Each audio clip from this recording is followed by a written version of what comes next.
Juan Sarmiento went from 40% body fat down to 20% body fat, and he's maintained his loss with OMAD for 6 years. So thank you for being here, Juan.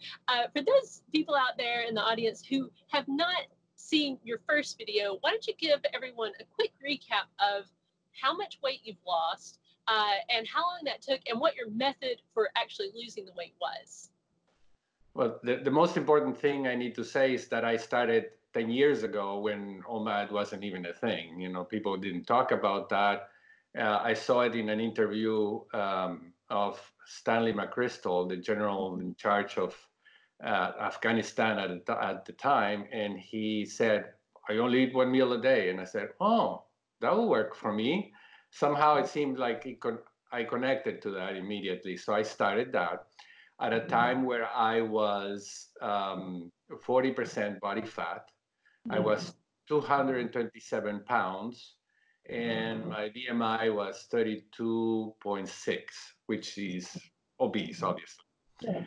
And so I started OMAD. The thing is, I kept my diet the way it was. I didn't exercise any more than I needed to, which was about 45-minute walk every day, or almost every day.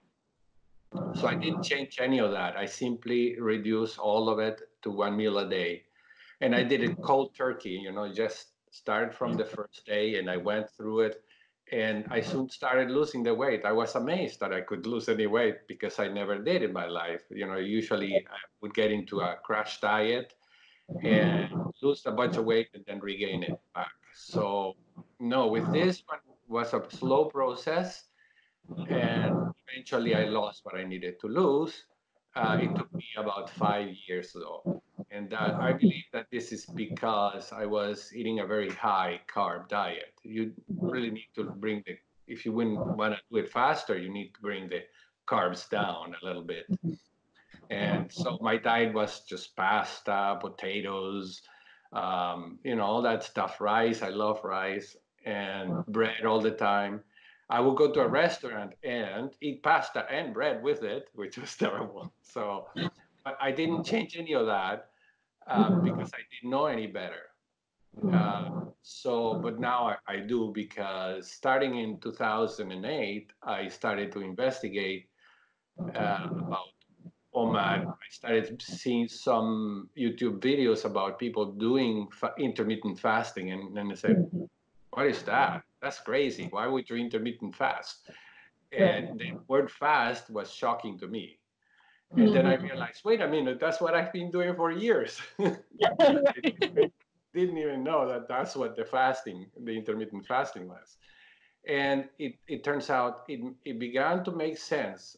You know, I'm a scientist. I have a PhD in pathology. I'm a veterinarian with a PhD in pathology. So I have plenty of science background.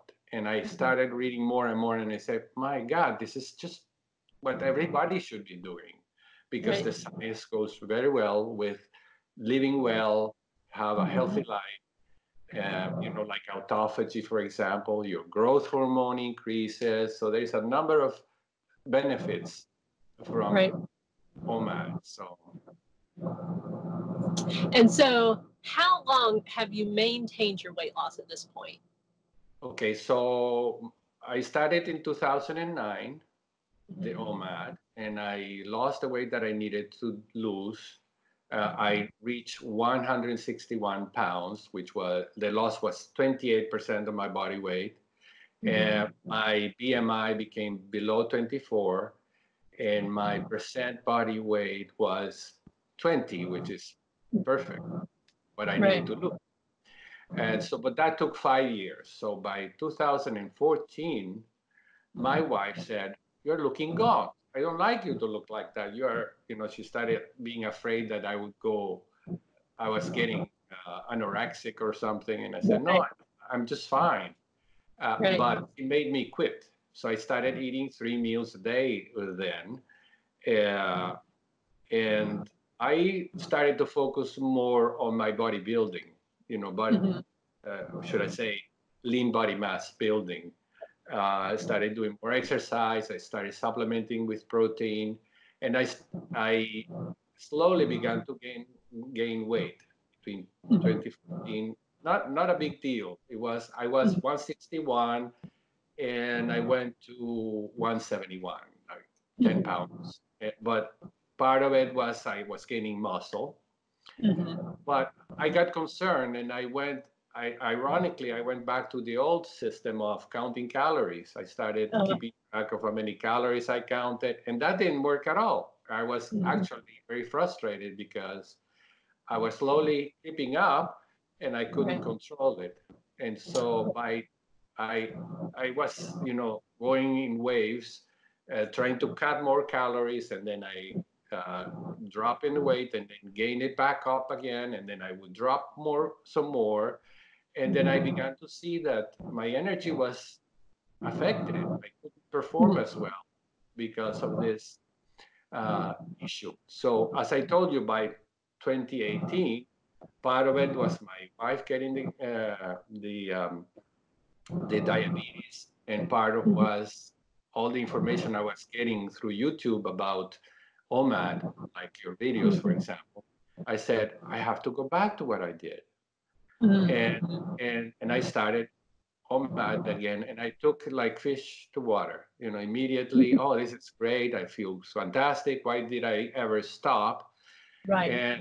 And then my wife got the diabetes, and then I said, well, if you take on OMAD, I'm doing it with you. And so things got together, and she started OMAD herself. And within 3 or 4 months, not only did she lose weight, but she cured her diabetes. Her numbers, her glycemic values, and her insulin values went back to normal. Her triglycerides and all that. And I said, this is amazing. I didn't lose my weight so fast. And that's because she was cutting carbs, obviously, because of the. And so now I'm eating whatever she eats, for sympathy. I make sure that she doesn't have any temptations and go back to the old ways. So I'm also very low in carbs nowadays. And I supplement with protein because I'm in a process of bodybuilding, building my muscle structure. So I want to make sure that I have all the protein that I need to rebuild my muscle. How did her doctor react to the idea of OMAD since she had diabetes? What were they supportive of that, or were they, cautioning her? I'm just curious. She went to a nutritionist. Well, the doctor said, take this metformin, okay? And so she started taking that, and we were hiking every Sunday. And the Sunday after she started this, 2 or 3 days after she started the treatment, she said, I hardly can get there. I'm very, very tired. I have very low energy. I need to get out of this metformin. And so I said, isn't that something that she reacted in a very negative way, say, I'm not going to take this. And I said, well, perhaps you need to consult a nutritionist. And then she goes to the nutritionist and said, my husband has been doing one meal a day for 10 years and he looks fine and he looks great and I want to do the same. And the nutritionist said, no. With diabetes, you really need your 3 meals. What you need to do is cut the carbs. So then she said, well, she did make a executive decision and say, I'm in control of my body and I'm going to do what my husband is doing. And she did cut the carbs, and then she was great, back to normal. Right. So obviously, I'm not recommending this for anyone, but I would suggest that people go to their doctors with Dr. Fung's book, The Diabetes Code. Right. Because many doctors are not aware of these changes in science that have occurred in the last 3 or 4 years. And they should know that for diabetes to be treated, perhaps 1 meal a day is just great. Dr. Fung recommends the alternative day fasting, but I don't, because I think you need to create a routine every day the same in order for your ghrelin to be the same. I don't know if you've experienced. I know that you have your, what do you call it? The cheating day, or the cheat day. on Sunday. So you probably feel on Monday that you want to Right. have 3 meals because that's Oh, what you right. did the day before. That's Right. ghrelin. That's the Right. Yeah. appetite hormone. So I make sure that I always that I'm hungry only once a day. I take the OMAD every day so that Right. I only have one spike in ghrelin.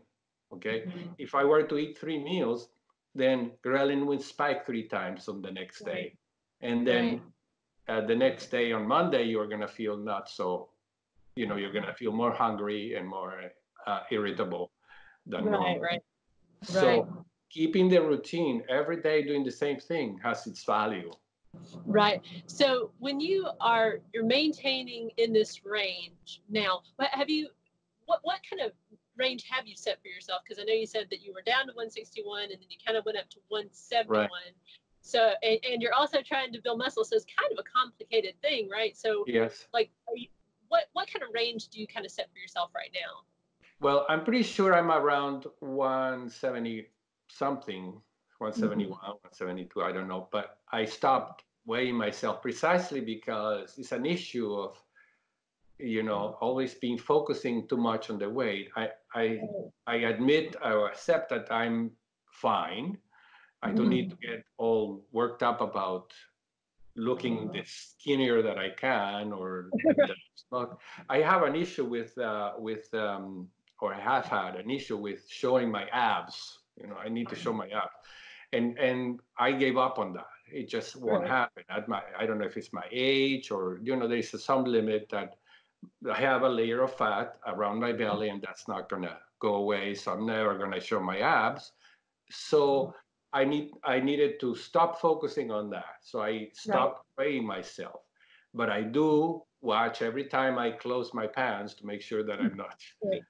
forcing a little bit. I'm Right. fine with that. But in reality, I'm already doing all that I can, which is Right.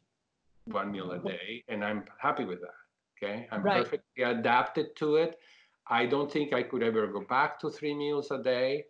I eat to satiety, every time. Sometimes my wife says, "You didn't eat enough today." And I said, "No, I did. I feel very full, and that's fine." Sometimes I feel a little too full. And Right. so after my meal, I tend to weaken up and feel like I want a nap. And that's Mhm. normal because your glucose has just been spiked and your insulin Right. spiked. So this Right. is your time. Your feeding time is your relaxation time. Your body Mhm. has the opportunity to rebuild, Right. particularly because I do my exercise before my meal. And Mhm. so I have a period of fasting and autophagy and catabolism, and a period of anabolism. My body needs to rebuild my Right. muscles. And so I tend to be a little weak. So I do very, very non-demanding things for half an Mhm. hour, after eating for an hour, and then I suddenly go back into my working routine. A question on how you are doing, the bodybuilding with the fasting. Do you find it's better to do your workout before you break your fast, or do you do it after you break it? No, it's definitely better to do it before. Uh, Okay. there is a science reason to that, which is during your fasting, you consume your glucose and your Mhm. glycogen. Okay, so your Mhm. body is forced to begin to use your body fat for energy.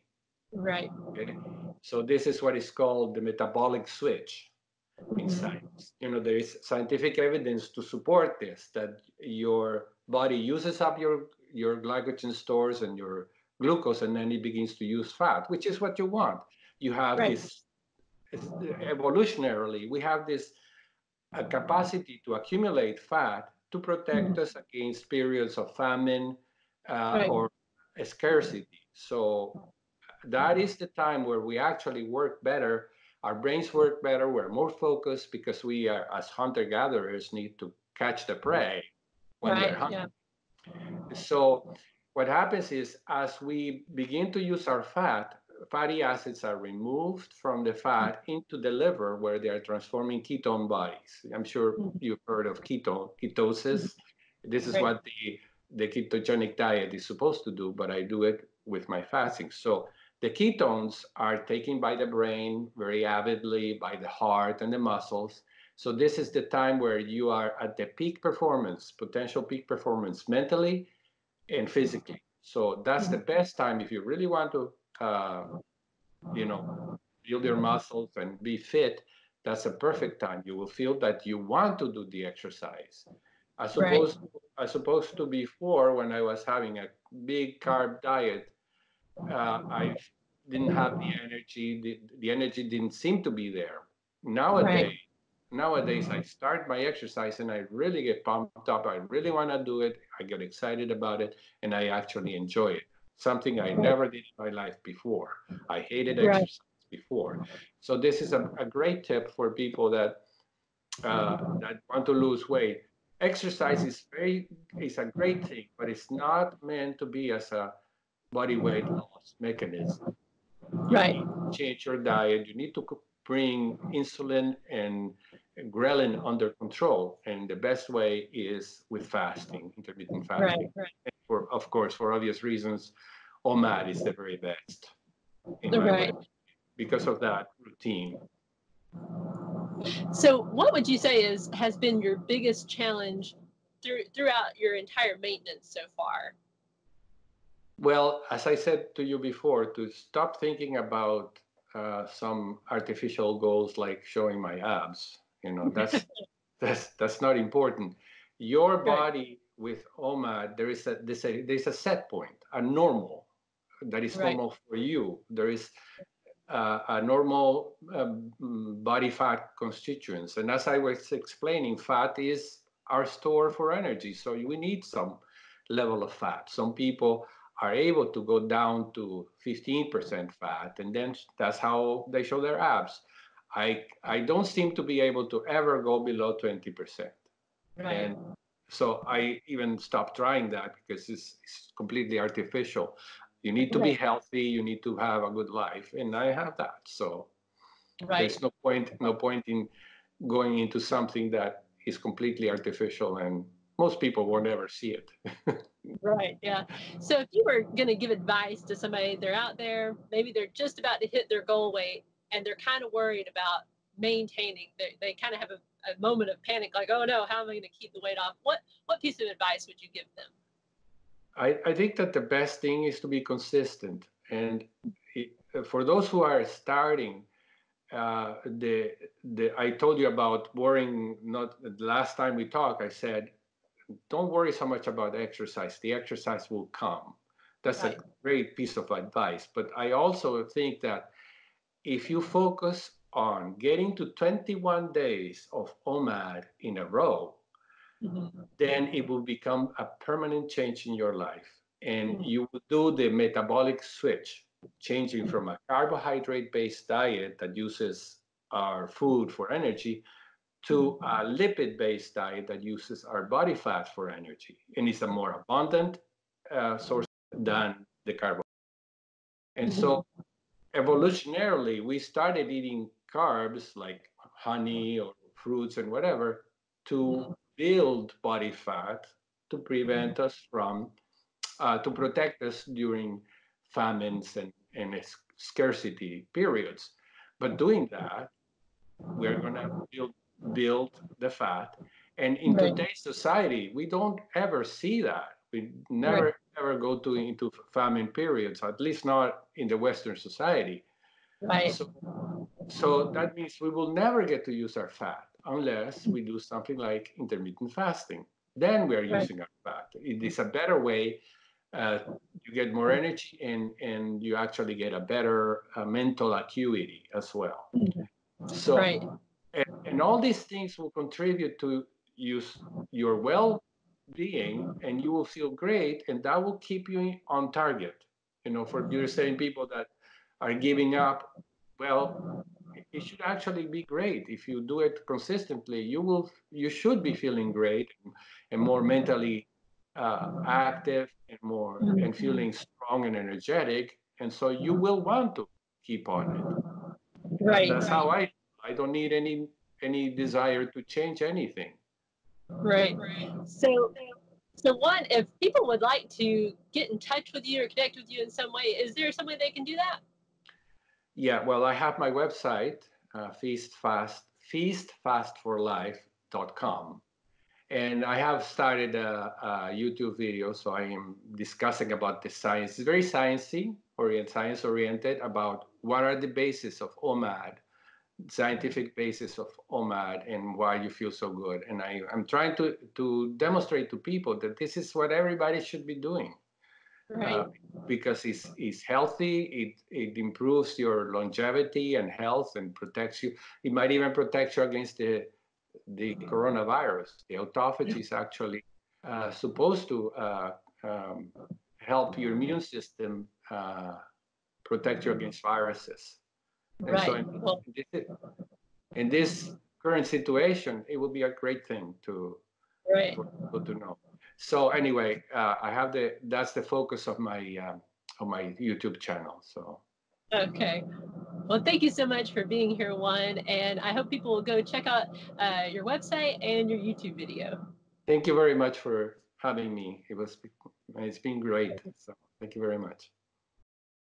Thank you for watching this video. I want to take a moment to let you know about my second book, Overcoming Weight Loss Obstacles, How to Keep Going When Things Get Difficult. There are frustrating obstacles that appear on every weight loss journey. Things like plateaus, slow weight loss, and dealing with emotional eating are all things that I have had to overcome. And in this book, I take you through each obstacles and I give you tips on how to overcome them. It goes all the way from getting started with weight loss, through the weight loss phase, and on into maintenance. I give a case study at the end of each chapter that talks about my experience with that obstacle, and it even talks some about the things I still struggle with. I've found that the obstacles are actually the things that will make you stronger and that will teach you the most about yourself. To buy the book, follow the link in the description.